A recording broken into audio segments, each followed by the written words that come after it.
Good afternoon, ladies and gentlemen, and welcome to another episode of the Daily Friends Show. I'm your host, Nicholas Lorimer, today joined by Makone Maja.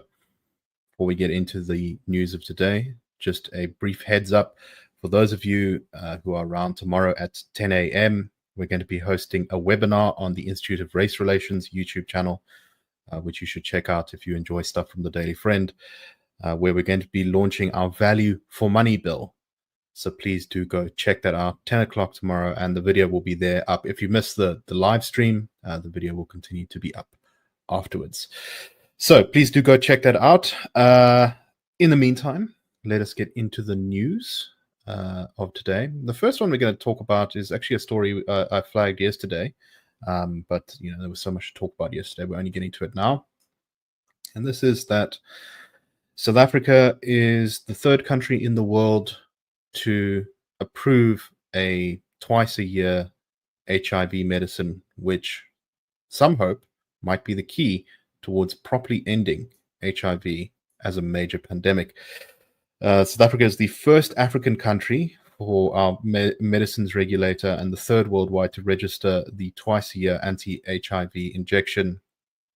Lenacapavir, I think it's called, which it is hoped could end HIV if enough people take it. It was approved by the United States' Food and Drug Administration in June, and then the European Medicines Agency approved it in July.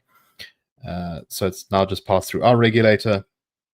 The CEO of the company itself was obviously talking it up, saying that they describe it as a game changer, given the high rate of infection in South Africa. So apparently how this thing works, it's a type of antiretroviral medicine similar to the ones that are already given to HIV patients. It prevents HIV virus from being able to replicate properly, and that appears to be how it stops the virus from spreading. It gets released over time. You get an injection with it, then you have to take some pills along with it on the same day. Then 6 months later, you go back and you get another injection, and it protects you for, I think, around a year is what they're saying. Now, obviously, something like 13% or so, I think, is the last time I checked. I'll need to double check that, of South Africans are infected with HIV, or at least that's the estimate. And it continues to be a major drain on the country's health system. Obviously, you need to provide HIV medication for those who can. And we've recently had the withdrawal of funding from the US, which has strained our budget somewhat. But on top of that, HIV, it goes undiagnosed amongst quite a lot of people because it's often quite subtle. And it makes people sick, and then they end up in hospital, and they can stay there for quite a long time. It makes people a lot sicker than they usually are. So it creates this sort of huge ripple effect through the whole economy. Things are not as bad, thankfully, as they were in the sort of early 2000s when we had thousands and thousands and thousands of people dying. But it's still a very big issue. So solving it would have enormous benefits for the country. Government says that it's going to be rolling out this medication in 3 phases. The second phase I think the first phase is supposed to start around about now. The second phase is going to start in April of 2027. And Aaron Motsoaledi, the health minister, says we will be earmarking resources in our medium-term expenditure framework to ensure once generic versions become available or prices drop, we can scale up without interruption. Makone, what was your take on this story? I mean, this seems like pretty good news, but the key here is, can we actually make this work? Can we make it? Can we have an efficient distribution system? Because otherwise, there's no point in having this available if you can't actually get it to people. This is such groundbreaking technology and breakthrough in the health field. And I can't think of a better rollout than for it to be here in South Africa, because our HIV incidence and prevalence rates are still quite high.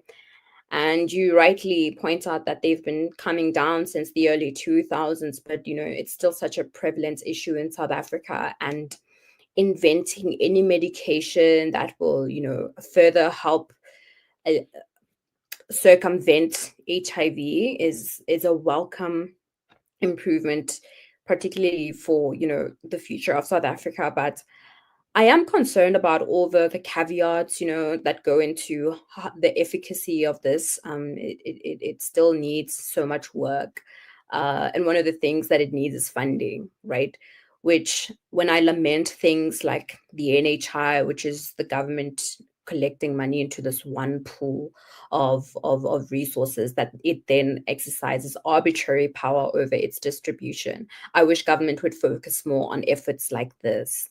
Um, and yet, I noted in Minister Motsoaledi saying that money will be earmarked for this. We already know that South Africa's budget is quite thinly stretched. And it concerns me that we're focusing so much of our resources on fixing problems in health insurance that do not really exist, where we could be focusing our efforts on medication, groundbreaking inventions like this LEN, to ensure that future South Africans are protected from future HIV infections. I am concerned, though, because I think I want to link this treatment to the problem of South Africa's slow growth rate, which is that even when you have such a huge market for a medication or a treatment like this in South Africa, there's a mention in that article of 3 labs that tested their ability to produce this LEN, and all 3 failed. And these are some of the biggest labs, well-known labs, in the healthcare space. And you don't see this need for these firms to compete robustly, to out compete one another in trying to provide this or produce this treatment locally. Because even if you do, the issue of whether the government is actually equipped and able financially to purchase it and to distribute it widely is still a concern. And that's why the rollouts are looking at years from now, right? 2027, 28. And it speaks to the issue of growth. It's that the government hasn't grown, and it hasn't been able to, generate enough revenue to support treatments like this that are groundbreaking, that will save millions of lives in future. And it's such a basic endeavor for a Department of Health. But because there is no growth and the government isn't able to grow its resources, its revenue pool, then companies are less incentivized. And also that, South Africans themselves struggle to afford their own healthcare, because you just don't have enough low-income households who are mostly plagued by HIV in jobs on the employment ladder, on the upward social mobility ladder, who can then in future afford their own healthcare and seek this treatment for themselves. You just don't have that environment in South Africa. And you also just see this it's almost a fate, like a giving up of sorts amongst our own companies, that there is no competition or a thriving to succeed in that healthcare space. Because what's the point? Who is going to buy this medication, despite the fact that it could possibly save millions of lives? And South Africa is ground zero for such a treatment. So again, growth is still an issue that affects South Africa in so many different ways, some of which are unaccounted for. And I think this is definitely one of those. So this article we're referencing from Times Live does include reporting on a study from Wits University, which reckons that the country would need about between 1 and 2 million doses of this medication to end HIV. But the timeline we're looking at here is the next 14 to 18 years, which is still there's a really long project. The initial doses are not are only buying 500,000, and they're coming from the Global Fund to fight HIV, TB, and malaria. We risk being kind of sort of left behind, I think, on once again achieving our potential, for all the reasons that you kind of laid out. And this is exactly the sort of thing that we should be really focusing on, because removing this cost to lives potential in South Africa, I think, would have enormous positive consequences down the line. Any final thoughts? I think you rightly point out the leaving behind thing. It's prevalent in so many areas in South Africa. But if our health department needed an area to focus majority of its resources at, I would say this place, and not so much the NHI. Yeah, yeah. It would also be nice if, entrepreneurs stop ripping them off for 1,000% markups and everything. But, baby steps, I suppose. Okay, next topic today. We're going to be talking a little bit about this quite sort of horrifying news report. This comes from a survey by Afrobarometer, who survey opinions across Africa, which finds that apparently, according to them, more South Africans favor military rule than oppose it, and that that we have the highest number ever of South Africans being in favor of military rule. As recently as 2022, only 28% of South Africans said that they would favor military rule. That's now up to 49%. So that is not great. And there is some nuance, though, when you actually kind of dig into the survey a little bit. So they first asked people this question: which of these three statements is closest to your own opinion? And the first statement is democracy is preferable to any other kind of government. The second statement is in some circumstances, a non-democratic government can be preferable. And the third statement is for someone like me, it doesn't matter what kind of government we have. 49% of people, when asked that question, said democracy is preferable to any other kind of government. And that about 29% said it doesn't really matter, and 22% said sometimes non-democratic government is preferable. But when you go to a different question on the survey, which was, would you approve or disapprove of the following alternatives? The army comes in to govern the country. Suddenly, 49% say they support military rule, and 42% say they reject military rule. So, it's a little bit difficult, I think, to kind of work out exactly why people are saying some of these things. Why is military rule suddenly so much more popular as opposed to anything else? I think some of this has to do with the incredible amount of propaganda coming out of West Africa, all across social media in Africa, praising the military juntas there. It's all rubbish, as far as I'm aware. But I think it's been quite effective in making military governments look much more effective than they actually are. Interestingly, in the same survey, they also asked about the effectiveness of the government of national unity. And here we see something that I think is not particularly unexpected, but maybe suggests that things are not sort of so extreme.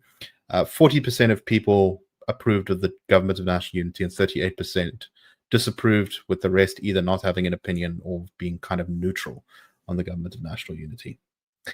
Overwhelmingly, once again, this survey, just as the surveys done by the Institute of Race Relations have shown over the years, unemployment is by far people's most pressing concern, with crime second and water supply making it to third place now.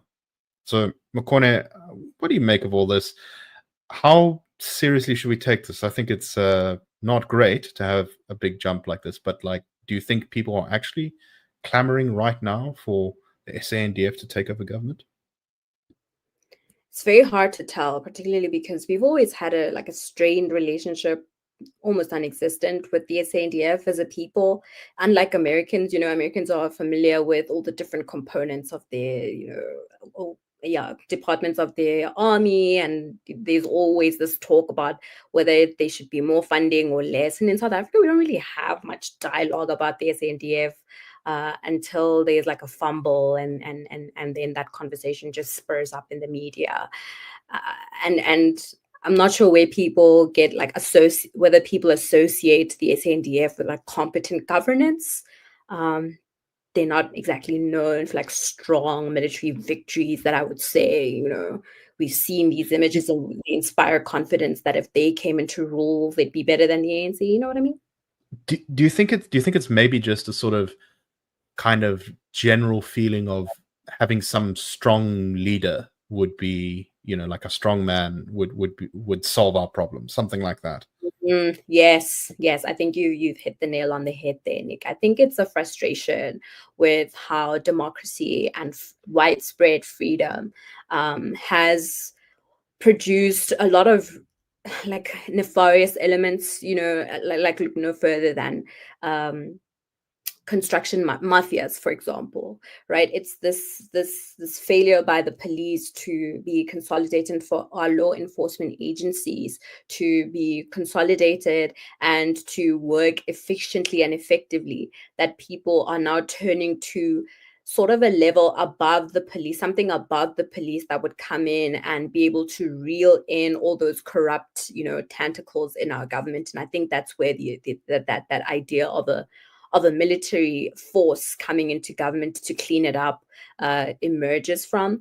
I also think that the promise of South Africa's democracy was quite overloaded with a lot of clientelistic guarantees, like the guarantee of a job, right? People were told, if you vote for us, and you still see this to this day beyond the ANC and decades after 94, famous slogans like a job in every home. Sounds familiar? These guarantees that if you vote for us, or if you carry on the practice of democracy by showing up at the polls and giving us your vote, giving us your support, that we will get you all of these things, whether it's free education or free healthcare or free tertiary education, um, access to roads, and all of those things, that whole package, that democracy has been packaged as a guarantee of all these economic privileges and guarantees, that when they haven't been forthcoming, then you start to get this disillusionment, and this turning a corner, or feeling of betrayal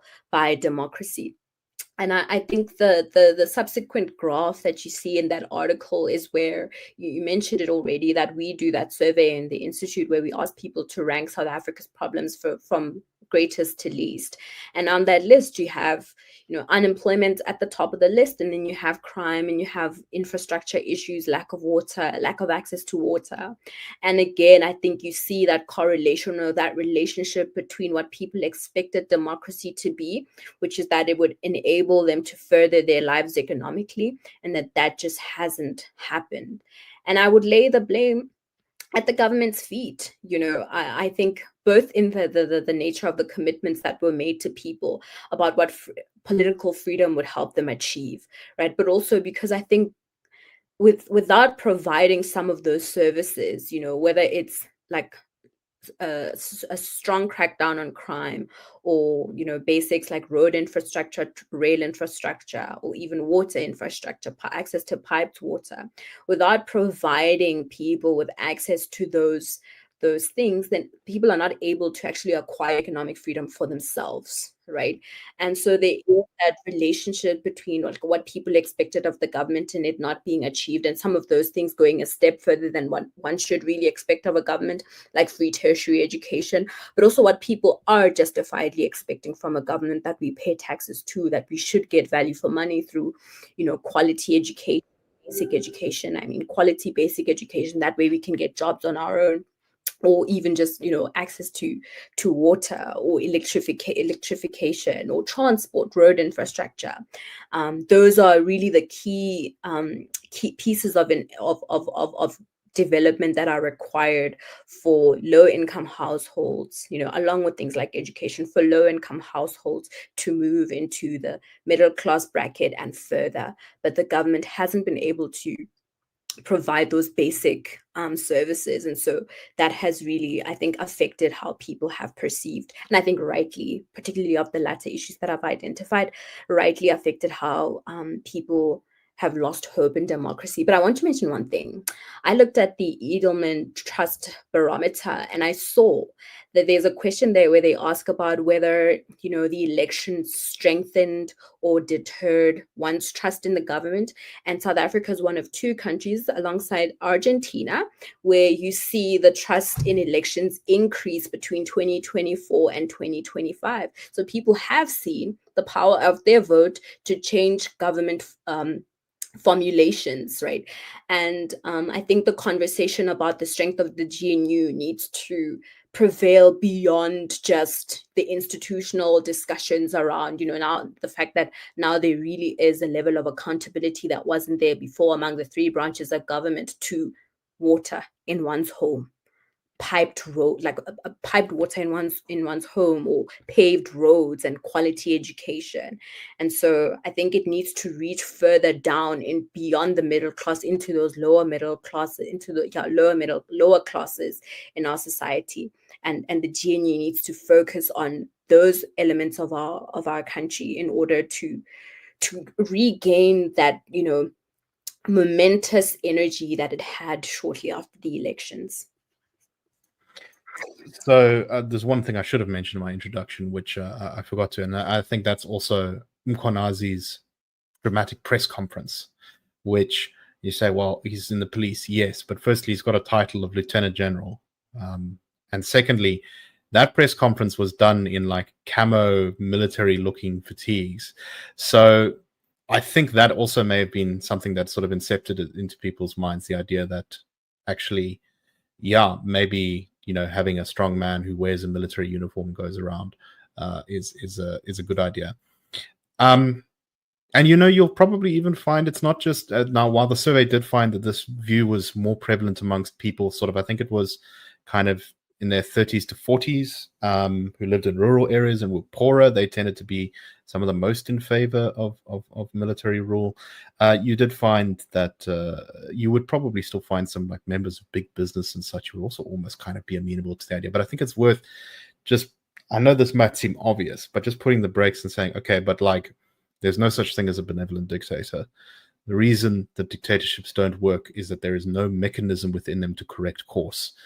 If the dictator makes a mistake, or if the dictator, decides to start accumulating power for himself, even if he starts as the most wonderful one in the world, very quickly you find out you don't have any way of getting rid of him other than military coup or revolution, both of which, basically ruin your country.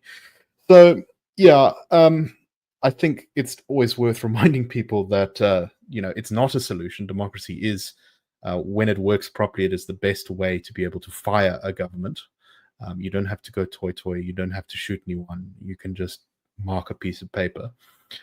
This is very effective when it is used properly. And I think the big problem in South Africa is we haven't used democracy as well as we should have. That being said, it is understandable, as you say, this kind of clientelist thing. Democracy will bring you jobs. It'll bring you this. It'll bring you that. And then all you see is a bunch of fat cats driving around in very expensive cars, stealing everything.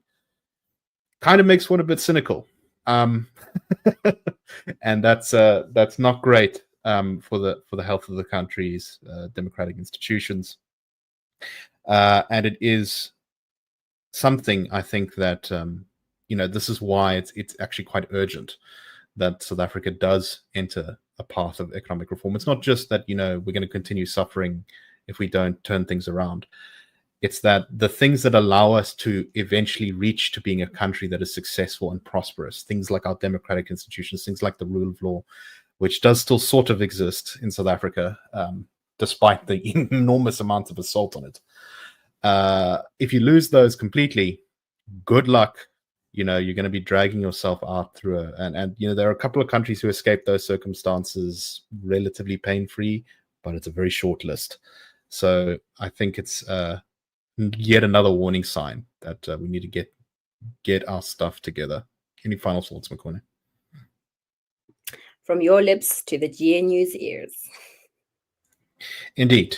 It's also just interesting to see the GNU still remains slightly more positive sentiment than negative, which I think is a reminder for us who are very buried in the news that it, we think, oh well, people must be very anti the GNU. There's still quite a lot of people who like it, which means they still have time to turn things around. Actually, okay.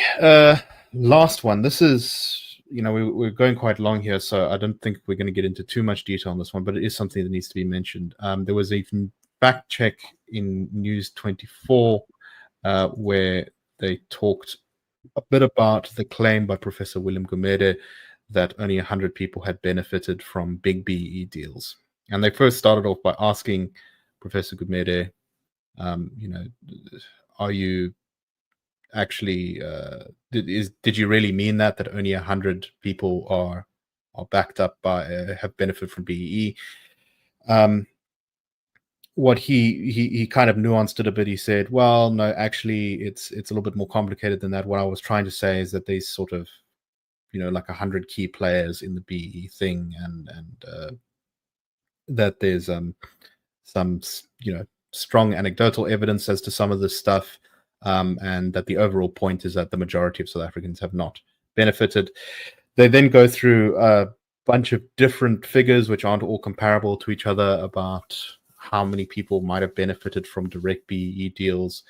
One analysis done by a BEE advisory firm who was trying to push back on this stuff, they say they've got a database of 54,000 businesses, and from their calculations, they reckon that 873,000 people are direct beneficiaries of BE ownership. There are other figures too, and Makone, maybe you want to go into some of that. But I did think that while this was an interesting and much more reasonable pushback on some of our criticism and people like Professor Gumede's criticism of BE, it still was not particularly impressive. Okay, 800,000 direct beneficiaries. You're talking about like what, 1.7% of something of the country's population. Not an amazing number. And yes, you can make arguments that, well, all those people are benefiting, 10 other people, but I think that's kind of a bit thin in terms of an argument. And it, I think, does underline the point that BE, even if you think it's helped more than 100 people, which is putting the bar very low, the number is still not great. And, you just have to look at the unemployment rate to say, well, it's clearly not doing something for most South Africans. Your thoughts, Makone? Yeah, I also welcome this article. It attempts to go through so many different opposition to BE and people who still defend it to this day. And I think to take one of the stronger arguments there, which is where you mention a company that went through its database and found 800,000 beneficiaries. I think whether it's 100 or 800,000, the fact remains BE is a failed experiment, and look no further than the fact that it's actually. I myself went through this article that tries to list those BEE deals from its first wave, which is pre-ANC era BEE, the 1993 version, where Sanlam took a stab and Anglo American took a stab at selling these big stakes in companies to certain individuals, with the hopes that those selling those chunks of shares in businesses would allow these forthcoming Black businessmen to support other up and coming young Black entrepreneurs to start businesses. It just hasn't happened as it was intended. And that's why you still have the small ring of individuals who control much of these, BE deals or preference procurement contracts in the government. Some of those examples include this. I'll give you two, right? I'll start with a 1994 deal where Anglo American sold 51% of a company named African Life to one Don Ngube's Real Africa Investments for 162,800,000 rands. And the second one I'll give here is when Tokyo Sexwale was sold 10% of ABSA for 2.3 billion and exited like shortly after, I think 5 years later. And what this article does, it's in a newspaper called Investing South Africa, is it compares Sexwale to the people who started and founded Capitec, and that comparison is to demonstrate that Capitec was supposed to be founded like a Sexwale-esque person who had benefited from these BEE deals and used them to drive this, proliferation of Black entrepreneurs in these historically white industries or gate-kept industries like banking, right? But that hasn't happened. And even Patrice Motsepe, somebody who did start, a bank like Time Bank, wasn't funded with BEE deals money. And so the experiment where BEE helps further entrepreneurship by Black people, it just hasn't clicked. It hasn't that cycle hasn't been completed as was initially envisioned. And in fact, it's just become a mechanism for people to get rich quick by, as I like to say, selling overly priced stationery to a school in deep rural Matatiele. That's not entrepreneurship. That's not innovation. Yeah. That does not spark a change or a revolution of a network of businesses by historically disadvantaged groups. In fact, it just stifles it, because people now see the government's procurement budget as a get-rich-quick scheme. And that's why they cut corners. That's why they start shell companies. That's why they gatekeep by hook or by crook and will kill to, protect their share of that money, rather than actually venturing to take risk and start a business that'll pay off legitimately and not through, crooked means. So I think whether it's 100 or 800,000, those economic numbers about our poverty levels, our unemployment levels, tell the real story of how BEE hasn't been as prosperous as it was envisioned. Right. And it's also always been, just as you kind of alluded to there, it's been used as a cover for so much just kind of extraction type activity. A line that I think really deserved a lot more examination in Jeff Wicks's book, The Shadow State, on the corruption at Tembisa Hospital, was the first accountant, who was not Babisa Diokran, but one of the slightly more junior ones, to raise the issue of what was going on at Tembisa Hospital. One of the senior officials said, "Why are you trying to nitpick transformation?" And that line doesn't really get fully examined by the rest of the book. But I think that is kind of a sort of, it's such a great example of this fake transformation, where it's what was going on was a mafia-esque extraction syndicate that just, basically stole from poor, sick people to give to wealthy, connected people. And yet it was justified as transformation. Well, transforming live patients into dead patients is the only transformation I think that was happening at that hospital, unfortunately. But yeah, no, it's interesting. I'm glad that there's an attempt to kind of dive into some of these numbers. One of the other things that I think this piece by News 24 suggests is that I suspect this is for political climate reasons. There hasn't been enough research actually done on some of these things as to how many people have benefited from BE.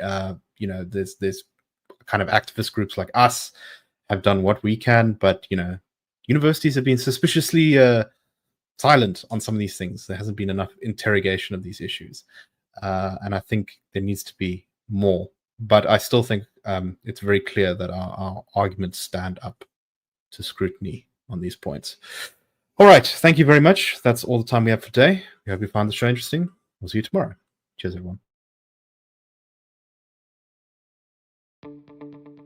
The Daily Friend Show and The Daily Friend are a project of the Institute of Race Relations, the IRR. The IRR is a think tank which was founded in 1929 to study race relations in South Africa and works to change government policy to improve race relations through non-racialism and to ensure the prosperity of all South Africans.